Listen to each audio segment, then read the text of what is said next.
नमस्कार, संवाद श्रृङ्खलाको आजको यो सन्दर्भ विशेषमा स्वागत छ। म सरोज सिंह थापा।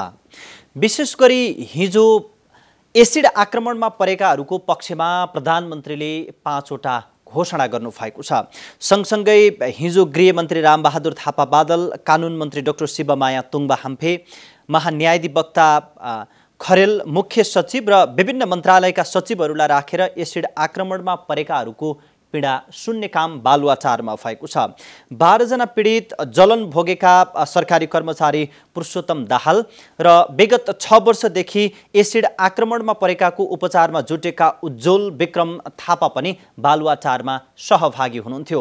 र हिजो भएको छलफललाई र प्रधानमन्त्रीले घोषणा गर्नुभएको 5 वटा बुँदालाई, जुन एसिड आक्रमणको अधिकारका क्षेत्रमा र पुनर्स्थापनाको क्षेत्रमा काम गरिरहेका अधिकार कर्मीले यसलाई ऐतिहासिक सफल र विश्व परिवेशमा पनि एउटा नेपालले उदाहरण प्रस्तुत गर्ने प्रयास गरिरहेको भनेर सामाजिक सञ्जालदेखि सरोकारवाला व्यक्तिहरूले यसको प्रशंसा गरिरहेका छन्। यद्यपि पीडितहरूले सोही कार्यक्रममा जुन एसिड हानेका व्यक्तिहरू खुल्लमखुल्ला रूपमा हिँडेको, जुन कानुन फितलो भएको भन्ने विभिन्न गुनासाहरू पनि थिए। आज हामी मूलतः हिजो भएका छलफलहरू के थिए र अब एसिड आक्रमणको विषयमा नेपालमा कस्तो कानुन बन्छ र त्यसले के एसिड आक्रमणका घटनालाई रोक्न सक्छ भन्ने विषयमा हामी केन्द्रित रहेर संवाद गर्दैछौँ। हामी एसिड आक्रमणको अलिकति तथ्याङ्कतिर जाने हो भने 2063 सालबाट नेपालमा पहिलो पटक एसिड हान्ने काम सुरु भएको थियो र अहिलेसम्म आइपुग्दाखेरि 4 पुरुष र 15 महिला गरी 17 जनामा जुन एसिड आक्रमणका घटनाहरू भएका छन्। त्यसमा 1 वर्षको बच्चादेखि 15 वर्षसम्मका र 15 देखि 25 वर्ष उमेर समूहका व्यक्तिहरूमा आक्रमण भएको छ। यो नेपालमा जसरी घटना जुन एसिड आक्रमणका बढिरहेका छन्, त्यसै गरी संसारका विकसित भनिने राष्ट्रहरूमा पनि आक्रमणहरू बढिरहेका छन्। अझै संसारमा विकासको, शान्तिको, विविध कुराको अगाडि भनिएका राष्ट्रमा पनि एसिड आक्रमणका घटनाहरू बढिरहेका छन्। यो संसारको परिवेश र नेपालको परिवेशसँग हामी जुन केन्द्रित रहेर र अब नेपालको हकमा यसलाई निराकरण गर्नका लागि अब बन्ने कानुन कति उपयोगी हुन सक्छ र कस्तो बन्छ भन्ने विषयमा मूलतः केन्द्रित रहेर आज हामी संवाद गर्दैछौँ। र हामीसँग छलफलका लागि हिजोको सोही कार्यक्रममा उपस्थित हुनुभएका र विगत 6 वर्षदेखि एसिड आक्रमणमा परेकाहरूको उपचारमा जुटिरहनुभएका अभियन्ता उज्जवल विक्रम थापासँग आज हामी संवाद गर्दैछौँ। स्वागत छ यहाँलाई। धन्यवाद। आराम हुनुहुन्छ? ठिक छु हजुर। सबैभन्दा पहिले त कुराकानी कहाँबाट सुरुवात गरौँ भने तपाईले एउटा टेलिभिजन कार्यक्रममा ट्रकको ठक्करबाट मृत्यु भएका व्यक्तिलाई शहीद घोषणा गर्ने सरकार कहाँ छ भनेर प्रश्न गर्नुभयो रे। त्यसपछि त्यो कार्यक्रम महान्यायाधिवक्ता अग्नि खरेलले पनि हेर्नु भएको थियो र तपाईले भनेको कुरा सुनिसके पछाडि त्यो तपाईले भनेको कुरालाई प्रधानमन्त्रीसँग पुर्याउनु भयो र प्रधानमन्त्री केपी शर्मा ओलीले भेटेर एसिड आक्रमणमा परेकोहरूको कुरा सुन्न निर्देशन दिनुभयो र उहाँले मुस्कान खातुन लगायतलाई बोलाउनु भयो र प्रधानमन्त्री केपी शर्मा ओलीसँग पनि भेटेर आफ्नो पीडा सुनाउन चाहेपछि 16 भदौमा प्रधानमन्त्री ओलीले मुस्कानलाई भेट्नुभयो र 25 गते 12 जना पीडितसँग भेटे पछाडि हिजो विभिन्न मन्त्री, सचिव, आइजिपी, तपाईँ लगायत व्यक्तिसँग भेटेर जुन एउटा ऐतिहासिक सहमति भयो, छलफल भयो भन्ने भनिन्छ, त्यस्तो हो? हेर्नुस्, 6 वर्षको अभियानमा हजारौं अन्तर्वार्तामा हजारौं चीज बन्यो, तर सत्यता कहिले पनि लुक्दैन। यो मुद्दा यहाँसम्म पुग्नुमा महान्यायाधिवक्ता हाम्रो अग्नि खरेलजीको अथक प्रयास छ। किनभने यो टेलिभिजनमा म बोल्नुभन्दा धेरै अगाडिदेखि उहाँले कानुन समितिमा आइजिपीसँग, गृहमन्त्रीसँग बारम्बार बैठकहरू गरिसक्नु भएको थियो कि यो मुद्दालाई कसरी हामीले एड्रेस गर्ने भन्नेमा। त्यस्तै महिला तथा बालबालिका संसदीय समितिमा यसको छलफल चलेको थियो, जसमा म पनि एउटा पार्टमा सहभागी थिएँ हैन। त्यसैले मिडियाको भूमिका अवश्य ठुलो छ, तर यो होमवर्कको श्रेय चाहिँ महान्यायाधिवक्तालाई जान्छ हैन। किनभने उहाँले नै यो फाइललाई अगाडि ल्याएको कारणले र अर्को प्रधानमन्त्रीज्यूले मुस्कान खातुन र मलाई भेट्नुभयो। मुस्कान खातुन तेजाब आक्रमण परेको एक पात्र मात्रै हुन्। त्यही मैले के भन्छु भने मुस्कान खातुनको मार्फत यो समस्या र यो अपराध भोगेको सम्पूर्णको प्रतिनिधित्व उहाँले मुस्कानमा देखेर त्यसपछि हिजोको ठाउँसम्म तपाईँहरू पुग्नुभयो सही। र हिजोको छलफल पछाडि तपाईँले 12 घण्टा अगाडि एउटा सामाजिक सञ्जालमा रामदेव महतो कोहिरी चपुर रौतहटका एकजना जुन एसिड आक्रमण पुरुषको फोटो राखेर सामाजिक सञ्जालमा तपाईँले के लेख्नु भयो भने सम्मानित प्रधानमन्त्रीज्यू र नेपाल सरकारप्रति कृतज्ञ छु। आज नेपालमा मानवताको जित र अपराधको हार भएको छ। 6 वर्षको कठिन र पीडादायी यात्राको सम्पूर्ण बुदाहरू नेपाल सरकारले सम्बोधन, तेजाब आक्रमण विरुद्ध नेपालको पहल विश्वमा नै उत्कृष्ट छ भनेर गर्नुभएको छ। र उहाँ एकजना पुरुषको फोटो राखेर यहाँले सामाजिक सञ्जालमा यो कुरा पोस्टाउनु भएको छ भने त्यस पछाडि केही समय पछाडि चाहिँ यहाँले अन्तिम पटक आक्रमण भएकी मेरी बहिनी पवित्रा कार्कीलाई तेजाब आक्रमण भोग्ने अन्तिम नेपाली नागरिक हुन् भन्ने मेरो चाहना छ, यसले पूर्णता पाओस् भनेर ती बहिनीको पनि तपाईँले सामाजिक सञ्जालमा फोटो पोस्ट गर्नुभएको छ। त्यसो भए हिजो प्रधानमन्त्री, विभिन्न मन्त्री, सचिव, आइजिपी तपाईँ लगायत सहमति चाहिँ के भएको थियो जसलाई तपाईँले ऐतिहासिक भन्नुभयो र एउटा त्यसमा 6 वर्षदेखि आफूले भोग्दै आएको पीडा, देख्दै आएको पीडा र बोकेको सपना साकार बन्दै गरेको देख्नुभयो? हेर्नुहोस्, यो देशमा एउटा कुरा हामी सबैले बुझ्न जरुरी छ। तेजाब आक्रमण अमानवीय, जघन्य र क्रूर अपराध हो। मैले यो क्षेत्रमा काम किन गरेँ भने म भित्र भएको मानवता काम्यो। जुन दिन मैले यो घटना देखेँ, यो मानवीयता हामी नेपाली सबैमा छ। बिस्तारो बिस्तारो बिस्तारो जब सामाजिक सञ्जाल बढ्दै गयो, मिडियाको कभरेज बढ्दै गयो, यो देशका सम्पूर्ण नागरिकहरूले त्यसको क्रूरताका तस्बिरहरू देख्न थाले। र मलाई विश्वास के थियो भने सरकारमा पनि मानवता हुन्छ। व्यस्तताको कारणले कयौं पटक नदेखिएला, तिनीहरूले जुन हिजो निर्णय भयो, म यसलाई कानुन भन्दिनँ, म यसलाई मानवताको जित भन्छु। किनभने जसले त्यो तेजाब आक्रमण भोगेका छन् उहाँहरूको पीडा अति नै, या भनौँ मेरो लागि त विश्वमा त्योभन्दा अमानवीय चोट केही पनि छैन। र मैले खुला रूपमै के भन्छु भने प्रधानमन्त्री, सम्माननीय प्रधानमन्त्री केपी शर्मा ओलीज्यूले मेरो अस्तिको भेटमा पनि लगभग 1-1.5 घण्टा मेरो कुरा सुन्नुभयो हैन। अग्नि खरेलजीको त्यहाँ उपस्थिति थियो, उहाँलाई पनि निर्देशनहरू दिनुभयो। त्यसपछि हिजो पनि उहाँले सम्पूर्ण जति उपस्थित हुनुहुन्थ्यो पीडितहरू सबैको आफ्नो राय सुन्नुभयो र अन्तमा उहाँले गरेको निर्णय र आउँदो सोमबारको क्याबिनेटबाट आउने केही निर्णयहरूको म प्रतीक्षामा छु।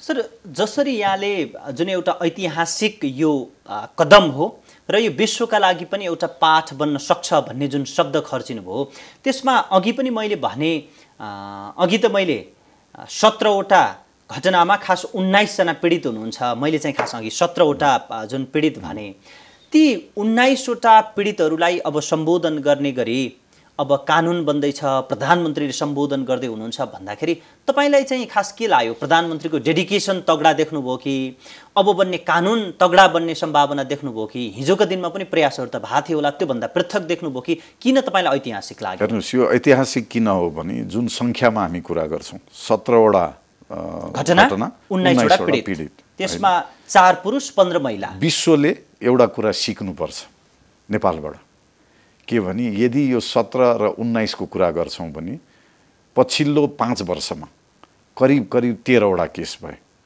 यसले के देखाउँछ भने यसको स्केल बढ्दै 67 साल पछाडिको अझ 71 साल पछाडि त्यो जुन स्केलले बढ्दै थियो, नेपालको जस्तो हाई डेलिगेसन, प्रधानमन्त्री, गृहमन्त्री, कानुन मन्त्री लगायत सम्पूर्ण मुख्य सचिवज्यू, आइजिपी, यो लेभलको सरकारको प्रतिनिधित्वले पीडकको कुरा सुनेर यस्तो स्विफ्ट र यति कडा निर्णय विश्वमा कुनै पनि देशले तेजाब आक्रमण विरुद्ध गरेको मलाई थाहा छैन। यसमा हामी सबैले गर्व के गर्नुपर्छ भने नेपालीमा हामीमा मानवता अथाह रहेछ।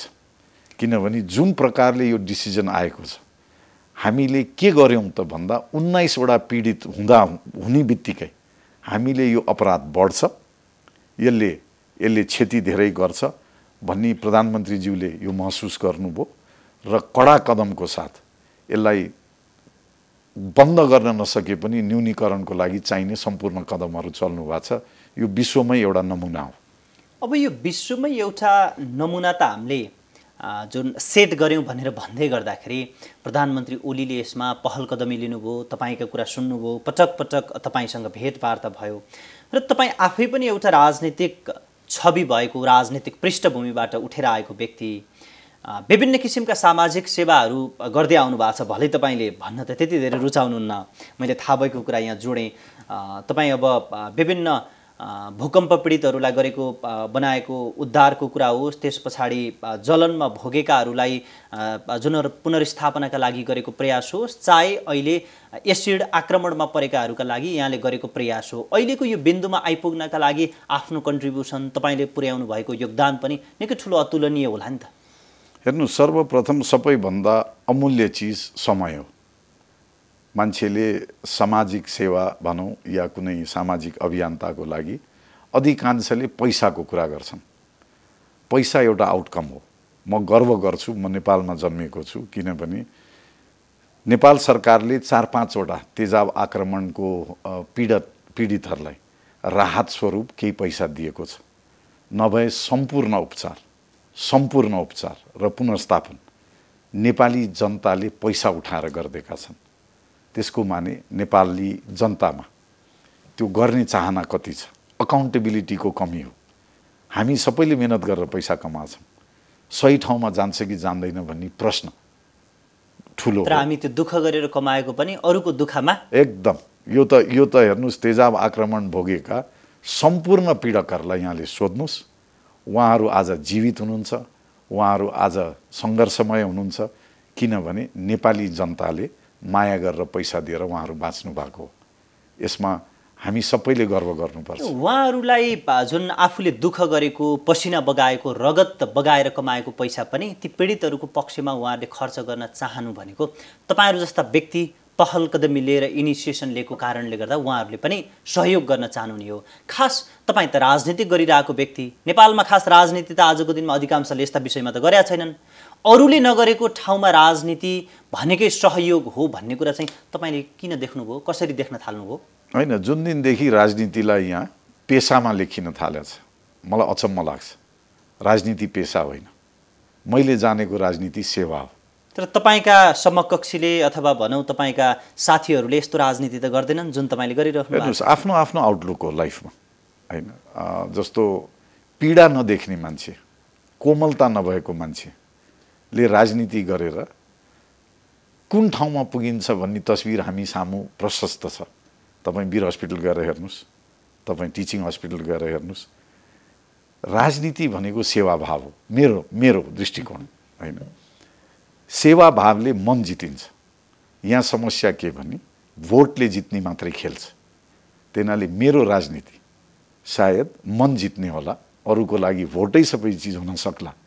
तर म एउटा विश्वास के राख्छु भने मैले 1 जना या 5 जनाको जीवन परिवर्तन गर्न सफल भएँ भने म जस्ता या मलाई आदर्श मानेर हिँड्ने 2-4 हजार मान्छे क्रिएट भयो भने यो देशको मुहार बन्छ हो।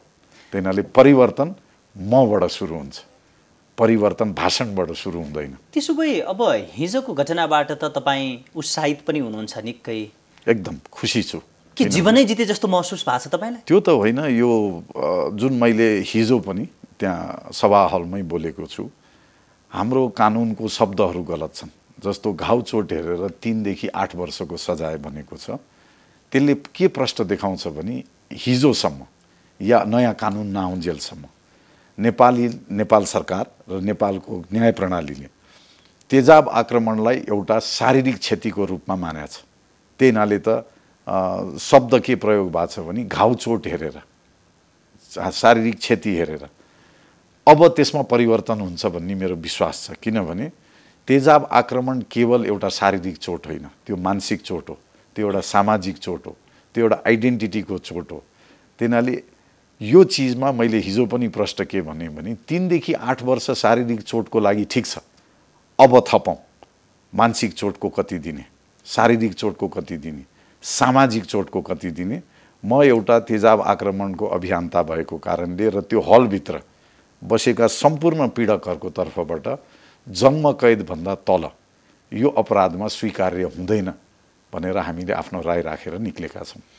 त्यहाँ उपस्थित अधिकांश पीडितहरूले पनि जुन कानुन सजिलो भयो, कानुन सहज भयो, छिटो उन्मुक्ति पाए, हाम्रो पीडा दिइरहेको खदलाई उनीहरू बाहिर निस्किँदा हाम्रो पीडालाई खिल्ली उडायो भनेर उनीहरूले भन्दै गर्दा अब तपाईँहरूले जसरी जन्म कैदसम्मको सजाय हुनुपर्छ भनेर माग राख्नु भएको छ, के यो सम्भव छ र हुन्छ होला?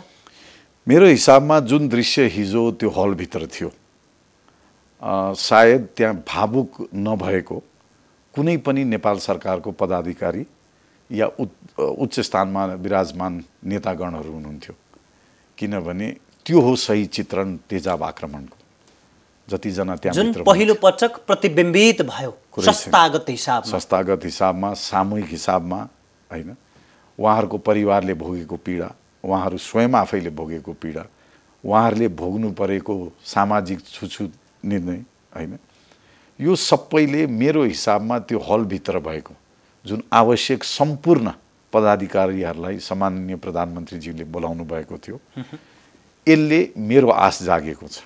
केमा जागेको छ भने, हेर्नुहोस्, अहिले कोभिडको समयमा साधारण अपराध गर्नेहरूलाई बेलमा छोड्ने कुरा उठेको थियो, हैन। तेजाब आक्रमण गरेकालाई शुद्ध छोडियो। नेपाल सरकार या न्यायपालिकाले तेजाब आक्रमणलाई के साधारण अपराध देखेको छ? हिजोदेखि त्यो चिज बन्द हुन्छ र तेजाब आक्रमणलाई सम्माननीय प्रधानमन्त्रीकै शब्दमा मैले भन्नु पर्दाखेरि अमानवीय, क्रूर र जघन्य अपराध भन्नुभएको छ। यदि जघन्य अपराध हो भने माफी शुद्ध लायक नहुने गरेर सेन्टेन्सिङ हुनुपर्छ, हैन। अमानवीय हो भने हामी सबैले त्यसमा मानवीय पक्ष देखाउनुपर्छ र हिजोको वार्तापछि 15 दिनभित्र आउने जुन कानुनको आदेश उहाँले दिनुभएको छ, जुन अध्यादेश मार्फत लगिन्छ, त्यसमा आजको भन्दा धेरै कडा र समय अनुकूल र अपराध अनुकूलको नियम आउँछ भन्ने मलाई पक्कै। यहाँले पनि भन्नुभयो कि हिजोको दिनभन्दा अगाडि एसिड आक्रमण पीडित र त्यो अपराधलाई जुन आँखाबाट, जुन दृष्टिबाट हेरिन्थ्यो, त्योभन्दा बेग्लै दृष्टिबाट र बेग्लै अनुभूतिबाट हेर्ने हामी बिन्दुमा हिजोको भेटघाटले गरेको छ भनेर भन्दै गर्दा, त्यसो भए ती 5वटा घोषणा चाहिँ के थिए जसले चाहिँ यो जो सिनारियोलाई नै चेन्ज बनाइदिन सक्यो? छोटकरीमा बुझ्ने भाषामा भन्नु। हैन, सर्वप्रथम हेर्नुहोस्, जब तेजाब आक्रमण हुन्छ कोही पनि तयार हुँदैन। उसको प्राथमिक उपचारदेखि लिएर लामो एउटा उपचारको पद्धति हुन्छ, किनभने चोट एकदमै घातक हुन्छ। त्यसले गर्दा गहिरो हुन्छ फेरि त्यो। त्यसैले प्रधानमन्त्रीजीको पहिलो घोषणा के थियो भने प्रारम्भिक उपचारदेखि सम्पूर्ण चाहिने उपचारसम्म निशुल्क नेपाल सरकारले गराउनेछ। भनेपछि हामी जस्तो र पीडकका परिवारले भिख माग्नु परेन। जुन अपराधीको सम्पत्ति रोक्का गरेर त्यो दोस्रो पाटो। पहिलो पाटोमा जुन प्रारम्भिक उपचारहरू छ त्यो नेपाल सरकारले गर्ने, उसको जग्गा सम्पत्ति रोक्का गरेर त्यसबाट उपर उसुल पछि गर्दै जाने। किनभने यहाँ प्रश्न आउँछ घटना घट्ने बित्तिकैको उपचारको, जुन बेलामा अदालती फैसला रोक्का गर्न जान थाल्ने कुरो त भएन, हैन। त्यो एउटा स्वागत योग्य पक्ष छ। अर्को, उहाँले प्रष्ट रूपमा के भन्नुभएको छ भने चाहे स्वरोजगार कार्यक्रम होस्, चाहे रोजगारीको कुरा होस्, योग्यता अनुसार उहाँहरूलाई एडजस्टमेन्ट गरिन्छ, हैन। तेस्रो, पढ्न चाहनेलाई उहाँहरूले पढ्न आवश्यक पर्ने योग्यता त आफूले बनाउनु पर्यो। नेपाल सरकारले निशुल्क पढाउँछ, हैन। त्यसपछि हाम्रो कानुनका कुराहरू छन्, हैन। त्यसमा पनि उहाँले पुनर्विचार, किनभने प्रष्ट रूपमा के भन्नुभयो भने अहिलेको दण्ड पुग्दैन, अब के आउँछ हामी सबै प्रतीक्षामा छौँ, हैन। त्यसमा अवश्य सरकारवाला निकाय पनि यसले पुगेन भन्ने कुरामा त्यो चिज पनि संवेदनशील छ। एकदम त्यो चिजमा चाहिँ हिजो प्रधानमन्त्रीज्यूले स्वीकार्नु भएको छ। त्यसैले यो सबै बुदाहरूमा सबैभन्दा मैले देखेको पीडादायी पक्ष भनेको उपचार थियो।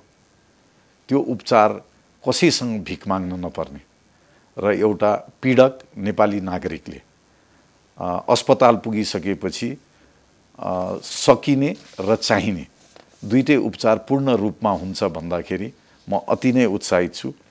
त्यसपछि जस्तो सम्पत्ति रोक्काका कुरा छन् अपराधीको, त्यो राम्रो कदम हो, हैन। पढाउने राम्रो कदम हो।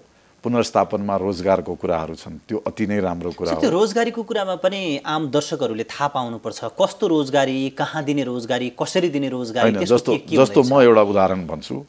रामराजा थापा जुन बालाजुमा 6 महिना अगाडि उहाँको आक्रमण भयो, उहाँ प्रोफेसनली काठमाडौँबाट धरान माइक्रो बस हाँक्नुहुन्थ्यो।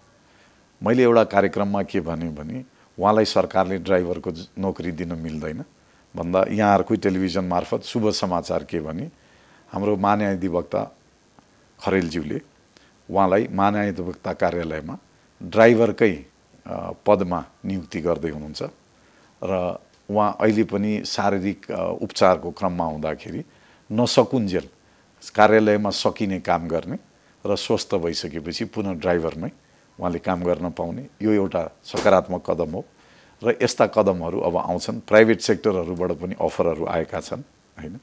त्यैनाले अन्ततः पीडित र पीडितको परिवारको निर्णय हो हैन। जस्तो गाउँमा बस्नेलाई सरकारीको रोजगारको विकल्प हुँदैन, त्यहाँ सरकारले हेरिदिने हिजो घोषणा भएको छ हैन।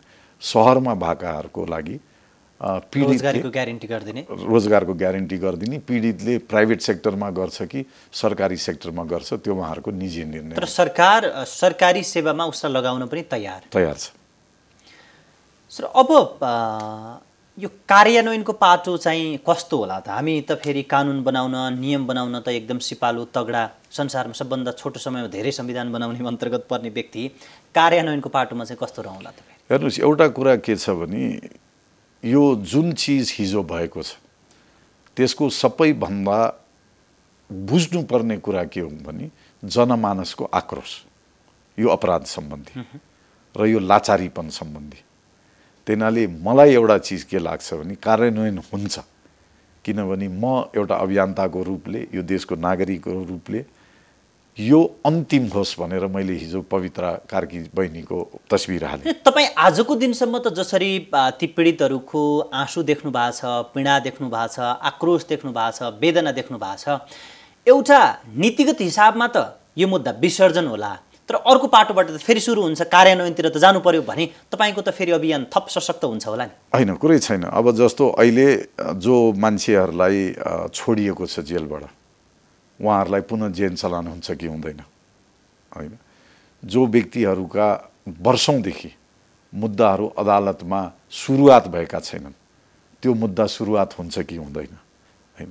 त्यैनाले यो पक्ष शब्दमा आयो, अब हामी त्यो दिनसम्म विश्राम गर्दैनौँ जबसम्म यो कार्यान्वयन र यसको रिजल्टहरू आउन थाल्दैनन् होइन। जस्तो एउटा साधारण कुरा म भन्छु, सम्झना दासजीको देहान्त चपुरको तेजाब आक्रमणमा भयो, करिब 2 वर्ष अगाडि।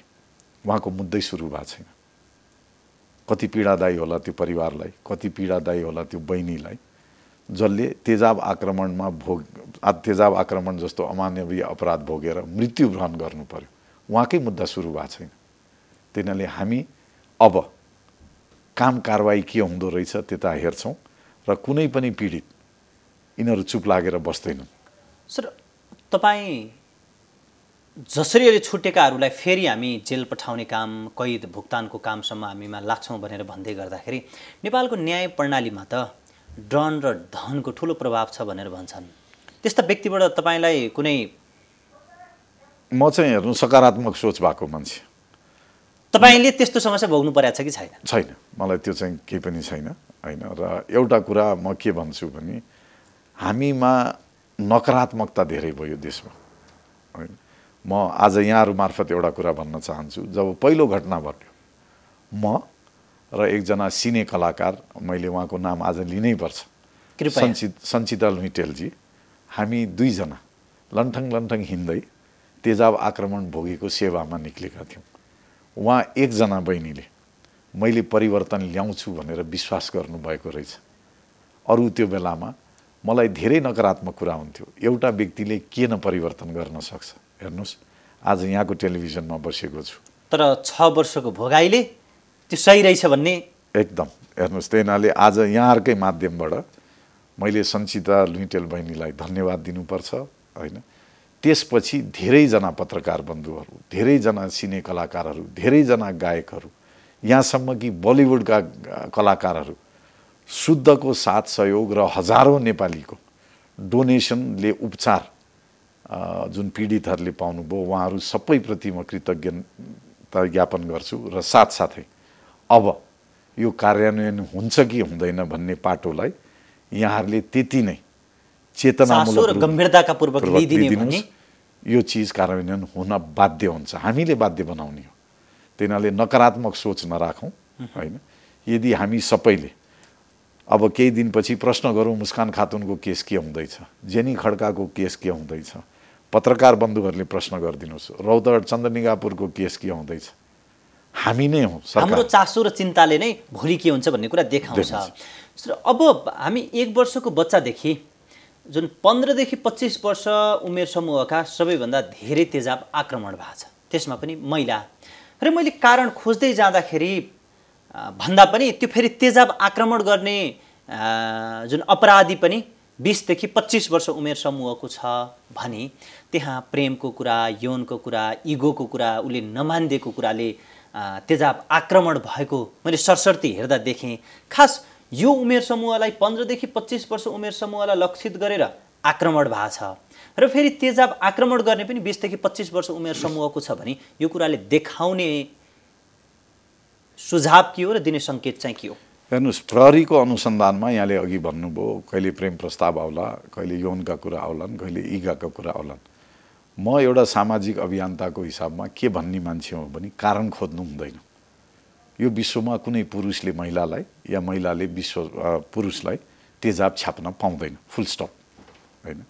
तर अब कारण मध्येमा मैले देखेको चाहिँ के यो कारण खोज्नु नै गलत हो, किनभने यसले सन्देश गलत दिइरहेछ। किनभने हामीलाई हुर्काइ मिलेन हाम्रो। अहिले हामी कहाँ 3 पुस्ता छौँ हामी, एउटा पूर्ण रूपमा कन्जर्भेटिभ, एउटा मेरो पुस्ता जुन मिड कन्जर्भेटिभ मध्यमार्गी र एउटा युवा पुस्ता जो लिबरल स्वतन्त्र आफ्नो सोचले बाँच्ने होइन। हाम्रो ग्रामीण भूभाग मलाई यसमा थोरै कुरा जोड्न मन लाग्यो। तपाईँले भनेका 3टा पुस्ता मध्ये सम्भवतः मलाई तेस्रो पुस्तामा राख्नुहुन्छ होला तपाईँले।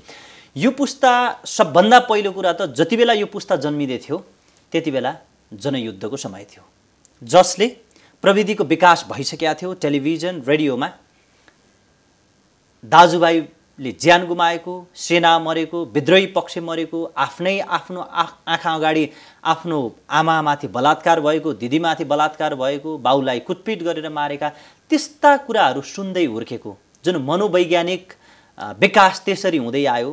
त्यस पछाडि देशमा विभिन्न खाले परिवर्तनहरू आए र त्यही पुस्ताले भूकम्पको क्षत विक्षेप देख्यो र आजको समयमा आइपुग्दाखेरि पनि हामी हिजोको दिनमा हाम्रो जीवन पद्धति थियो जस्तो थियो त्योभन्दा हामी बाहिर गइसकेका छौँ, ग्लोबल्ली लाइफस्टाइल बिताउन खोजिरहेका छौँ।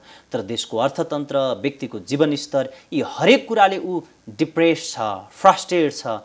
यो कारण पनि जोडिन्छ एकदम। हेर्नुहोस्, एउटा कुरा के हो भने हामीले समाजमा जे देख्छौँ त्यसले हामीलाई, म त के भन्छु भने सरकार भनेको के? जनताको प्रतिबिम्ब होइन। न्याय प्रणाली भनेको के? तपाईँ मेरो प्रतिबिम्ब। यो जुन अराजकता छ यो के भन्नुहुन्छ भने हाम्रो प्रतिबिम्ब। किनभने हामी जस्तो छौँ त्यसैको प्रतिबिम्ब हामीले देखाउँछौँ होइन। यहाँले सही कुरा गर्नुभयो। हिंसा आतङ्कको बिचमा हुर्केको जेनेरेसन छ, हरेस खाएको जेनेरेसन छ।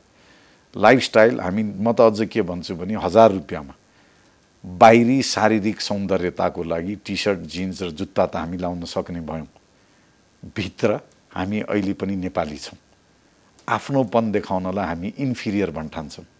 आज सामाजिक सञ्जालमा हेर्नुहोस् न, तस्बिरको कम्पिटिसन चलेको छ, पढाइको सुनिँदैन, राम्रो कामको सुनिँदैन, पार्टीको कम्पिटिसन चलेको छ, कुन रेस्टुरेन्टमा जानेको कम्पिटिसन चलेको छ, तर कुन पुस्तकालयमा जानेको चलेको छैन। कुन कति लाइक आउँछ, त्यसले अपराध कहाँबाट सुरु भइरहेछ भने सामाजिक सञ्जालमा। यो पनि मैले भन्नै पर्छ, सामाजिक सञ्जालमा लाइक बढाउने चक्करमा अन्जान व्यक्तिहरूलाई हामीले आफ्नो जीवनी प्रस्तुत गरिरहेछौँ। त्यसमा केटाको तस्बिर हुँदैमा केटा हुन्छ या केटीको तस्बिर हुँदैमा केटी हुन्छ भन्ने ग्यारेन्टी शुद्ध नभएको साइबर वर्ल्डलाई हामीले यथार्थ र सत्यता मानेर हिँडेका छौँ भने हामी यस्ता अपराध हुनका लागि हाम्रा गतिविधिले पनि प्रोत्साहन गरिरहेका छन्। एकदमै। हेर्नुहोस्, एउटा कुरा के हो भने जीवन सस्तो छैन, पटक्कै छैन। पटक्कै छैन। न कुनै सम्बन्ध सस्तो छ होइन। हामीले गल्ती के गरिरहेछौँ भने हामी ह्युमन कनेक्सनबाट निक्लिएर, जस्तो म यहाँलाई उदाहरणै दिन चाहन्छु, म सिन्धुली जिल्लाको हो। कतिपय दिदीबहिनीहरूलाई म त्यहाँ भेट्दाखेरि उहाँ घाँसको भारी बिसाउनुहुन्छ अनि मलाई चिन्नुभयो दाइ, म त फेसबुकमा यहाँसम्म 5 वर्ष अगाडिदेखि छु भन्छु, नाम सोध्छु, चिनेको जस्तो लाग्यो भनेर पन्छिन्छु। तर जब फेसबुकमा हेर्छु ह्यान्डब्याग बोकेको, हिल जुत्ता लगाएको अर्कै एउटा प्रस्तुति हुन्छ। भर्चुअल लाइफमा बाँच्यौँ भनौँ न। त्यही हुनाले हाम्रो कमजोरी कहाँ भइरहेछ भने हामी नेपाली हुनमा गर्वै गर्न छोड्यौँ, हामी जे छौँ त्यसमा गर्वै गर्न छोड्यौँ, हामी अरू बन्न चाहिरहेछौँ र यो हामी ट्रान्जिसन फेजमा छौँ। हामी जुन समाजमा, जुन भाइहरूको जुन अघि भन्यो यहाँहरूको पुस्ताले, वास्तविकता के छ भने एउटा कोठामा 8 जना विद्यार्थीले भाडा तिरेर भाडा सेयर गरेर बस्नु परेको छ। तस्बिर आउँछ सोल्टी होटेलको लबीको। त्यो तस्बिर जब यहाँको पहिलो प्रोफाइल तस्बिर झुटबाट सुरु हुन्छ, यहाँको जीवनमा त्यो झुट टाल्दा टाल्दै जीवन सकिन्छ। झुट एउटा अपराधसम्म, दुखान्त अपराधसम्म पुग्छ। सर त्यसो भए यो आज एउटा ट्रान्जिसनल फेजको कुरा गर्नुभयो, संसारमा ट्रान्जिसनल फेज त फेरि जहाँ पनि आउँछन्। त्यो सरकारले, व्यवस्थापकले, सरोकारवाला व्यक्तिले त्यसलाई कम क्षति हुँदै अर्को व्यवस्थासम्म लैजाने हो नि त। संसारमा अपराध भएका छन्, संसारमा युद्ध पनि भएका छन्, तर युद्ध पछाडिको त्यो पिस प्रोसेस ठिक तरिकाले गरेका कारणले गर्दा त्यो शान्ति स्थापना भएको छ।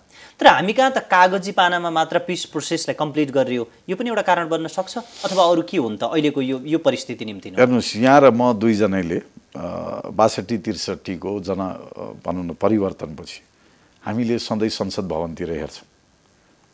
2-4 वटा मुद्दामा कहिले बहस सुनिएको होला, नभए यहाँ व्यक्तिको निर्णय लागू भएको छ। त्यो सदनको कामै छैन। यदि सिन्धुलीबाट, बजाङबाट, बाजुराबाट जित्ने सांसदले त्यहाँको जनताको प्रतिनिधित्व गरेको म देख्दिनँ, यहाँ पार्टीको प्रतिनिधित्व मात्रै भयो। सर अझ यसलाई यसरी पनि भन्न सकिन्छ, जो संसदभित्र जनताको मतले जनताको प्रतिनिधित्व गर्न पुग्नु भएको छ, केही ठुला टाउकेहरू भन्दा बाहेक अरू सांसदहरूको त्यहाँ आवाज नै सुनिन्न। नसुनाइएको हो कि उहाँहरूले सुनाएको? म चाहिँ एउटा कुरामा के विश्वास गर्छु भने चुनाव कुन चिन्हबाट जितियो त्यो ठुलो कुरो होइन। चुनाव जित्ने बेलासम्म मात्रै अर्थ राख्दो रहेछ, त्यो कुरै छैन। त्यसपछि यहाँ त्यो क्षेत्रको प्रतिनिधित्व गर्नुहुन्छ। हामी कहाँ यति सङ्क्रमित सोच आयो कि उहाँहरू पार्टीको सांसद बनिदिनु भयो। पार्टीको सांसद होइन उहाँहरू त्यहाँको जनताको प्रतिनिधि गर्नुहुन्छ। विधायिका पनि पार्टीको हुन्छ र? हुँदैन। तर यहाँ त हुँदो रहेछ। हेर्नुहोस्, किनभने यत्रो ठुलो हामी कहाँ संविधानको बहसै नभइकन संविधान आइपुग्यो होइन। आज हजारौँ मुद्दा छन् देशमा, जुन अघि भाइले भन्नुभयो यहाँको समकालीनहरूले त यस्ता मुद्दै उठाउनुहुन्न। चाहना छ तर पार्टीले त्यो चिज स्वीकार्दैन, चाहे मेरो केसमा होस् चाहे अरूको केसमा होस्, पार्टीले यी मुद्दालाई मुद्दै गन्दैन।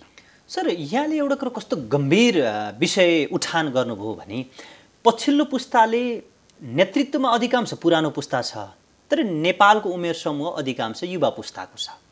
अहिले पछिल्लो घटनाक्रम पनि हामी पार्टी केन्द्रित त भएर गर्न खोजेको होइन, तर एउटा उदाहरणको रूपमा मात्र यो हेर्दाखेरि जसरी अहिले नेकपामा पनि अहिले पछिल्लो समय देश जसरी महामारीमा फँसेको छ, जनता खान नपाएर सडकमा निस्केको अवस्था छ, जुन राजनीतिक पृष्ठभूमिभन्दाका बाहिरका युवाहरू सडकमा निस्केर अब त अति भयो, इनफ इज इनफ भनेर भन्दै गर्दाखेरि अन्ततः त्यो ठुलो भनेको र जनतालाई ठुलो सपना देखाएर मत लिएर सरकार चलाएको पार्टीभित्र सरकार बनाउने र भत्काउने खेल, त्यसमा पनि दुईटा ठुला नेताको स्वार्थ नमिल्दाको जुन खेल देखिया छ नि, त्यसले युवा पङ्क्तिलाई कति इरिटेसन बनाएको हुन्छ?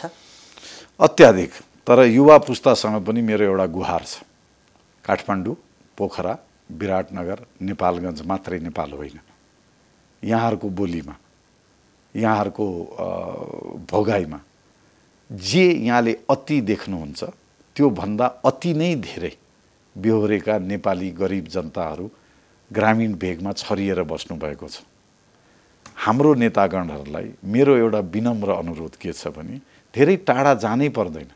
हरेक दिन वीर हस्पिटल पुग्छु, सिटामोल किन्ने पैसा नभएर मान्छे तडपिरहेको देख्छु होइन। हामी त अन्धो भइसक्यौँ, नाकै मुनि अन्धो। त्यही यो जति पनि यहाँहरूले कुरा उठाउनुहुन्छ यो त केवल नाकमुनिको अन्धोपन घटाउने अभियान मात्रै हो। देशभरिमा यो आगो सल्किने हो भने हामी अराजक हुन्छौँ। त्यसमा हामी सबैले ध्यान दिनुपर्छ, किनभने इनफ इज इनफ भन्ने शब्द मात्रै होइन, कति चाहिँ अति हो त, होइन कति खप्ने हो त। हामी त त्यो इनफको अथवा चाहिँ अति भएको पारोभन्दा धेरै माथि पुगिसकेका छौँ। हेर्नुहोस्, यहाँहरूको पुस्तालाई एउटा कुरा जतिजनासँग म इन्टरेक्सन गर्छु, पहिलो उहाँको सोच के छ भने शिक्षित हुनुहुन्छ भने कसरी हुन्छ नेपालबाट बाहिर जाउँ।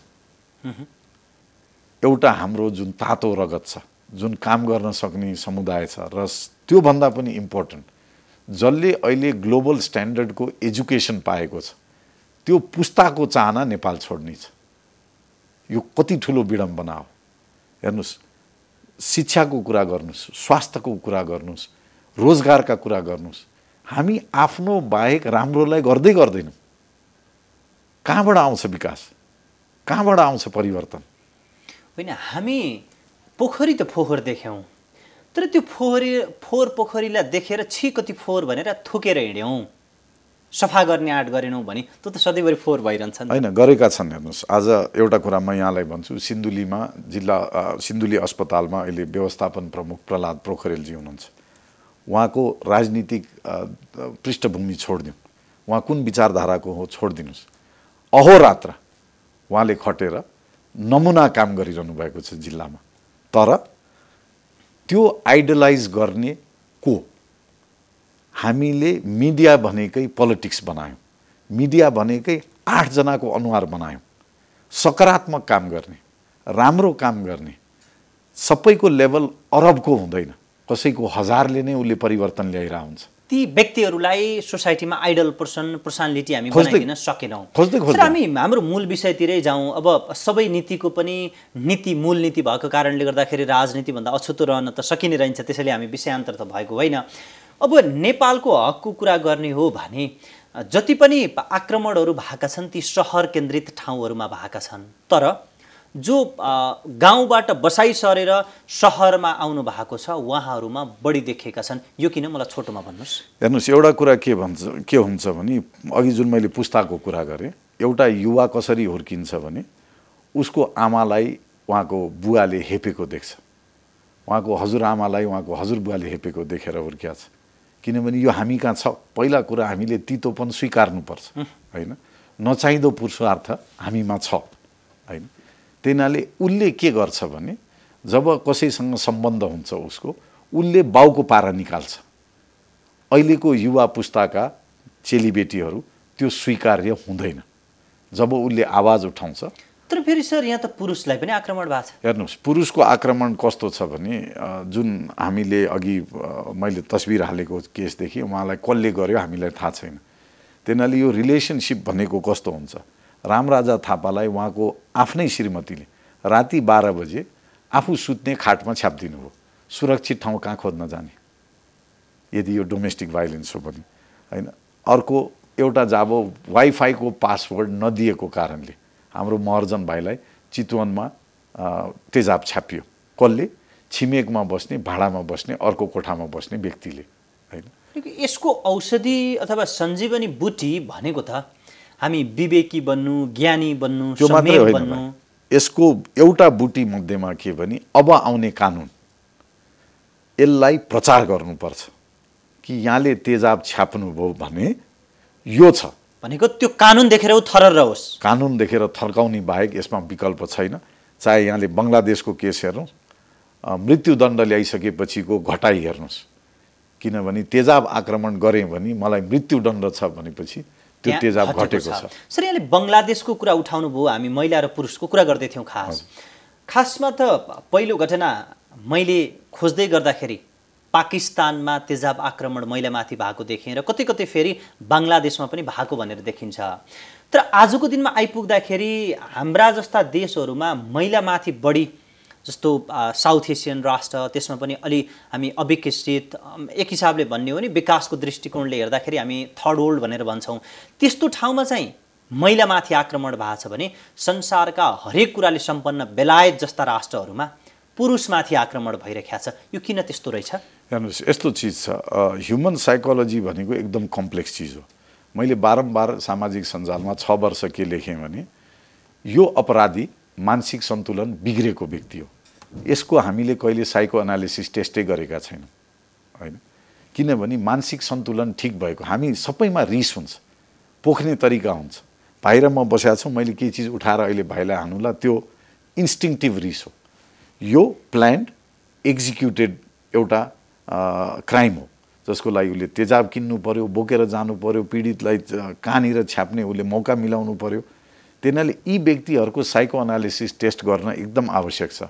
र एउटा कुरा, हामी छोरा मान्छेलाई हुर्काएको तरिका परिवर्तन गर्नुपर्छ यो देशमा। किनभने महिलाहरूले अब आफ्नो स्थान खोज्दैछन्, महिलाहरूले आफ्नो आवाज उठाउँदैछन्। त्यो हामीले सहर्ष स्वीकार्न सक्ने पुस्ताको निर्माण गर्न एकदमै आवश्यक छ, होइन? त्यसको सुरुवात हुनुपर्ने ठाउँ राजनीतिक दल र अरू सङ्घ संस्थामा जुन 33% को हामीले कोटा निर्धारण गरेका छौँ, हामीले नै गर्दैनौँ। हो, पक्कै सर। र म अन्त्यमा छु, एउटा प्रश्नबाट कार्यक्रमको बिट मारौँ। जस्तो यो घटना अब एउटा कानुनी रूपमा बलियो बनेर आयो भने नेपालका राजनीतिज्ञहरूले जसले यस्ता मुद्दा कम उठाए उनीहरूलाई जाने मेसेज कस्तो हुन्छ होला? जुन देश जताततै लथालिङ्ग भयो, व्यवस्था खत्तम भयो भनेर जुन कतै पनि एउटा सपना देख्न नसकेका युवामा कस्तो मेसेज जान्छ होला? र समग्र देशमा चाहिँ अहिलेको यो घटनाले अब दिने सन्देश के हुन्छ, अथवा यो विभिन्न क्षेत्रमा यसको प्रभाव चाहिँ कस्तो होला त? हेर्नुहोस्, हामी कहाँ तेजाब आक्रमण भोगेको जुन पीडितहरू हुनुहुन्छ त्यो एउटा सानो पाटो। हामी कहाँ क्यान्सरले पीडित हुनुहुन्छ, हामी कहाँ मृगौलाको रोगले पीडित हुनुहुन्छ। हामी मध्येमा कसैले कुरा नउठाइकन सरकार कहाँ पुग्दैन। त्यसैले एउटा मेरो प्रयासले, एकजना व्यक्तिको प्रयासले परिवर्तन सम्भव हुँदो रहेछ भन्ने एउटा सानो नमुना हो। यो कार्यान्वयन पनि एउटा व्यक्तिले पछि लागेर गराउँछु भन्ने प्रतिबद्धता पनि गर्छु, होइन? यो चिजमा हामी सबै जति पनि हामी राजनीतिमा छौँ, हामीले खालि पुस्तालाई गाली गर्छौँ कि माथिल्लो पुस्ताले गरेको भएन। हामीले के मुद्दा उठाइरहेछौँ? उही राणाकालीन, उही सडक, उही कालो पाइप, उही बत्ती बिजुली, होइन? उही शिक्षा जुन चाहिँ हामीले मजाकको रूपमा बनाएका छौँ, या स्वास्थ्य सेवा जुन मजाकको रूपमा बनाएको छौँ। यहाँले अघि भन्नुभयो नि, मैले त भन्ने गरेको छु, when there is shit, someone has to jump in and clean the shit. पक्कै होइन? त्यसैले मैले एउटा जुन हामीमा फोरी पक्ष देखेको थिएँ, म आफै हाम्फालेँ। निरन्तर रूपमा 6 वर्ष काम गर्दाखेरि परिवर्तन आउँदो रहेछ। त्यसैले मलाई हेरेर यहाँहरूले एउटा कुरा के बुझिदिनुहोस् भने, यदि यहाँमा कुनै मुद्दा सम्बन्धी कुनै उठाउने इच्छा छ भने उठाउनुहोस्। सारा जनताले साथ दिन्छ, त्यो मुद्दा सही हुनु पर्यो। र त्यसबाट उदाहरण तपाईँले पनि पस्किसक्नु भएको छ। एकदम। हस्, यहाँले समय दिनुभयो, संवाद गरिदिनु भयो, यहाँको निम्ति म आभार व्यक्त गर्छु। र सँगसँगै तपाईँले गर्नुभएको साहस र जुन कर्म छ त्यो हामी सबैको निम्ति सराहनीय छ र सम्मानयोग्य छ। यहाँलाई धेरै धन्यवाद। धन्यवाद हजुर।